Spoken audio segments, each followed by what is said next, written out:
Hey guys, I have a tips for the gig worker from your local gig working stay-at-home mom today. I hope these tips help you and make you a better gig worker. I am currently a driver for Doordash for about 2 weeks now, and I've been doing Instacart for just over 2 months. And I really hope many of these tips will help you. If you have any questions, as always, feel free to leave them below, and I'll try to get back to you. First off, I apologize for my appearance. This is just what I tend to wear when I'm working. It is really humid here today in Kentucky. It's also it's raining right now, which makes it really humid. So let's just get on with it. I'm going to be looking down because, as usual, I have my tablet with my notes. And yeah, if you like these types of videos, I hope you subscribe and hit that like. And remember to hit that bell if you want to see all the videos I post. I tend to post on Wednesdays and Saturdays. Okay, tip number 1 is bring your essentials. About a month or 2 ago, I did post a essentials for the Instacart worker, and the same pretty much goes for Doordash. Make sure you bring your card, your bag, hand sanitizer, a mask, because most restaurants and stores require you to have them. So it's a good idea to have all of those things. The spray bottle for disinfecting bags and such. And of course, your water bottle. I say, especially if you're doing Doordash, to get one with a cover, because your cup holders become valued property if you get like a bunch of smoothies or coffees or just drinks to deliver. And make sure you bring some snacks as well. That was number 1. So number 2 is dress appropriately, dress comfortably. I'm not wearing my contacts, no makeup either. I like to wear covered shoes, especially for in the store, because you're going to be running around a lot.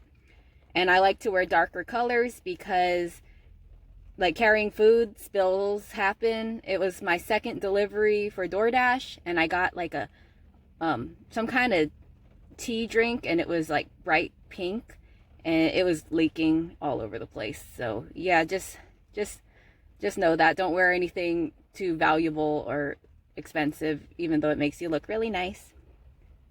Okay, number 3. This is a 3-part tip. Very important though. You're gonna have to download 3 of these apps, or at least the first one. The most important one is a mileage tracker. I use Stride. It's free, and all you have to do is remember to hit like start a drive, and it will track your mileage for you. The second type of app you need to download is Beans. There's a lot of apartments you'll have to deliver to, and using Beans, it at least will show you where the building is. And a lot of times customers don't, there's an apartment number, but the first number is usually the building number, so just have that in mind. And the third is a timestamp app, which you just look it up on your phone. It's called Timestamp Free, and you can take a picture and it will show the address and time that you dropped it off. Now, this is important because I know for Instacart, there's been a lot of issues lately where a customer will say they never received their delivery, even though you as a driver know for sure you delivered and at the right address. And this just covers your behind, honestly. So that if they want to deactivate you and they say, oh, there was a missing order, you can send them the picture as proof. So, and that you were at the right address and everything. So very important. Number 4 is figure out what time of day you're going to work. This is the nice thing about being an independent contractor. That's why me, as a full-time stay-at-home mom, decided to do this. Is you can choose your hours, and it's awesome. You can say, okay, this weekend I'm not going to do any gig work, or this weekend I'm going to bust my butt and I'm going to make, I don't know, $100, $200 in a day. I've seen that the early bird gets the worm. It's early right now. It's about 9, I think. And so this goes for Instacart in my area, at least. I'm just talking about in my area. I don't know what it's like in your area, but in my area, Instacart is busy first thing in the morning when the stores open. So I know for a fact I start getting Kroger shops at 7, no, at 8, Aldi at 9, and Costco at 10. And those are like the main stores that there's typically orders for, especially on the weekends. The other thing I like is that, yeah, I work weekends because I'm home Monday through Friday with my son and I babysit.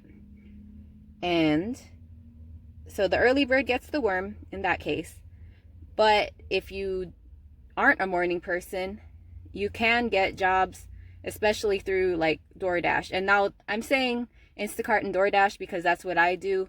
But yes, it does work for Shipt and Grubhub and Postmates and all those other ones. A lot of these tips will help for those as well.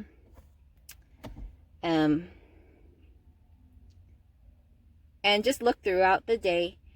I tend to shop on Doordash, especially when it says busy or very busy, because that means that they need more drivers and there's a lot more activity. So that is when I choose to shop. I usually don't schedule myself, even though I know some people do, especially if you're wanting to make that 100, 200 in a day. But this is just coming from me. I like to shop when it's busy and not waste my time, because that's time I can be home with my family. Let's see. Okay, number 5, and this all takes trial and error, but know the areas you want to stay in. So a lot of people, that's like near their house, or they have like a, an area they want to be in, and know from a quick glance of a map the areas you don't want to go to. I am a young-ish female, so I really, there's just areas I don't want to drive to. I don't feel comfortable. And I think that's pretty typical for a lot of women anyways. So especially when you're driving, now I have it clipped on a phone mount, but you have to be able to look at it and say, okay, I know where that is, I want this, or no, there's no way I would take that and decline, or just let it slide. And the other part about that is don't worry too much about your acceptance rate on Doordash. What really, really matters is your completion rate. That means if you accept a bunch of drives, a bunch of shops, and you don't do them, that's what they care about, not so much acceptance rate. Let's see. Next is choose a zone that makes sense for you. Now, I'm in my morning zone right now. It's a little early. I know my sweet spot is between 9:30 and 10 is when the breakfast, Sunday breakfast orders come in. But in the morning, I like to do this zone because there is a Bob Evans, a First Watch, Cracker Barrel, and yeah, there's just a lot of breakfast places right in this zone, right near me. So I will stay in this zone for the breakfast, but if I'm doing lunch or dinner, I will drive like, I think it's 2 miles south, which is really close, which is a different zone. I fortunately and unfortunately live right at the edge of where the 2 zones are on Doordash. So I know my dinner and lunch, there's a lot more restaurants for that, in that zone. So yeah, I'll start off breakfast in one, and then lunch and dinner, I'll tend to go to the other one. And on the weekends, it's pretty busy. So I know I can get business that way. Next is take advantage of promos. There's peak pay on Doordash, especially on the weekends. It'll go up to, I honestly don't know what's the highest. I've only done this a couple weeks, but I know Father's Day dinner time, I think I've seen it go up to $4.50, maybe $5. I'm not really sure. But so that's like $4.50 added to what the regular Doordash fee is, which is what, $3, and then tip. So I take advantage of that. Even if you're not planning on driving that day, it's just an awesome deal. You can make a lot of money in like 1 hour. And then once a month on Instacart, there is some promos where it's like, do 5 shops get $55 guaranteed. Now that only is for the Instacart pay, not for tips. Tips are not included in that. So say that $7 shop, that seems like, nah, I'm not going to take that, becomes a lot more during those promos. So just know that. Those happen once a month. In my area, Instacart's really slowed down, which is why I signed up for DoorDash. And I've been loving it so far. Okay, next is be quick. Be quick when fulfilling orders, picking up food, shopping for Instacart.